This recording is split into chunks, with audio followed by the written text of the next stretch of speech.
السلام علیکم ورحمۃ اللہ وبرکاتہ۔ ملک کے موجودہ حالات میں مسلمانوں کے خلاف جو تدبیریں کی جا رہی ہیں، مختلف حیل و حوالوں سے مسلمانوں کا گھیرا تنگ کرنے کی کوشش کی جا رہی ہے، ان حالات میں مسلمان کیا کرے؟ اللہ تبارک و تعالیٰ قرآن مجید کے اندر فرماتا ہے، یا ایھا الذین آمنوا اذا لقیتم فئۃ فاثبتوا واذکروا اللہ کثیرا لعلکم تفلحون۔ اے ایمان والو، جب تمہارا کسی گروہ سے مقابلہ ہو جائے تو ثابت قدم رہا کرو اور اللہ کا ذکر کثرت سے کیا کرو تاکہ تمہیں کامیابی حاصل ہو۔ اس آیت میں اللہ رب العزت نے خاص ہدایت فرمائی ہے کہ جو دنیا میں کامیابی اور فتح مندی چاہتا ہے اور اخروی زندگی میں بھی چاہتا کہ وہ کامیاب ہو جائے، نجات پا جائے، تو اس کو چاہیے کہ پہلی جو چیز ہے وہ ثابت قدمی اختیار کرے۔ ثابت قدمی کہتے ہیں مضبوطی سے اپنے حق پر جمنا، کسی بھی بات سے دستبردار نہ ہونے کے لیے، یعنی ہم اس بات سے دستبردار نہیں ہوں گے اور دین کی ہر جزو کو لازم پکڑ کر کے چلیں گے، یعنی دین کے تعلق سے ہم کوئی سمجھوتا نہیں کریں گے، اور یہی چیز مسلمانوں کو سب سے الگ تھلگ بناتی ہے، یعنی مسلمانوں کو ایک پہچان کراتی ہے۔ اور یہ بات صرف دین کی میں نہیں کر رہا ہوں، بلکہ ہر وہ قوم جو چاہتی ہے کہ فتح یاب ہو تو اس کو چاہیے سب سے پہلا جو حربہ اس قوم کو استعمال کرنا چاہیے، اور ہر قوم اس حربے کو استعمال کرتی ہے کہ وہ پیچھے نہیں ہٹتی ہے، قدم جما لیتی ہے، اسی پہ جمی رہتی ہے۔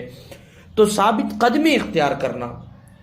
دین کے ہر جزو کو ہم کلی طور پر اس پر عمل کریں گے، کسی بھی جز کو نہیں چھوڑ سکتے ہیں، اور ہر جگہ پر اپنے حق کے لیے لڑنا، ثابت قدم رہنا، یہ چیز ہم کو ایک الگ اعزاز بخشتی ہے، اور یہی اللہ رب العزت بھی قرآن مجید میں کہتا ہے۔ دوسری چیز اللہ تبارک و تعالی نے جو ہدایت نامہ ہمیں عطا فرمایا وہ یہ ہے کہ اللہ کا ذکر کثرت سے کیا کرو، کبھی بھی اللہ کو نہ بھولو۔ یاد رہے کہ ثابت قدم آپ اسی وقت رہ سکتے ہیں جب تک آپ کے دل و دماغ کے اندر،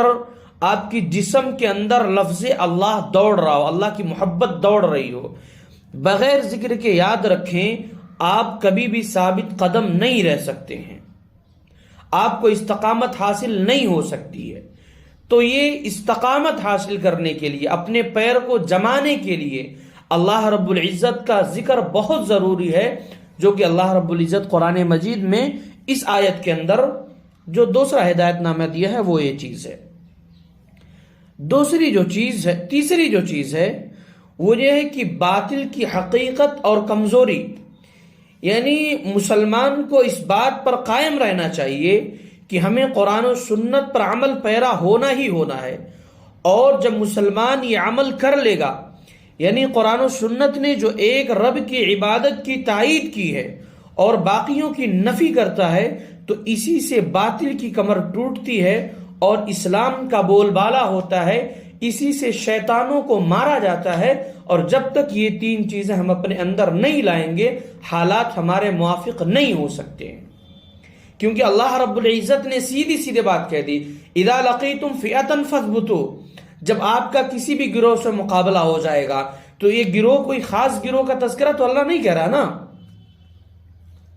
فئۃ فاثبتوا اللہ کہہ رہا ہے، کسی بھی گروہ سے مسئلہ آپ کا پیش آ جائے۔ تو جب تک یہ تین چیزیں مسلمان اپنے اندر نہیں پیدا کرے گا، تب تک مسلمان یوں ہی پستی میں رہے گا، یوں ہی حقارت کی نگاہ سے دیکھا جائے گا، تب تک مسلمان یوں ہی ذلیل و خوار ہوتا رہے گا۔ جس دن مسلمان یہ تین چیزیں جو اللہ رب العزت نے قرآن مجید کے ذریعے ہمیں ہدایت نامہ دی ہیں، جس دن مسلمان اپنے اندر یہ چیزیں پیدا کر لے گا، یعنی ثابت قدم رہنا، اللہ کا ذکر زیادہ ہونا، اور ایک حقیقی معبود کی عبادت کرتے رہنا اور اسی پر جمے رہنا، جب یہ چیز مسلمانوں کے اندر آ جائے گی تو اللہ رب العزت مسلمانوں کو ضرور عزتوں اور عظمتوں سے نوازے گا۔ اللہ تبارک و تعالی سے دعا ہے کہ اللہ تبارک و تعالی ہم سب کو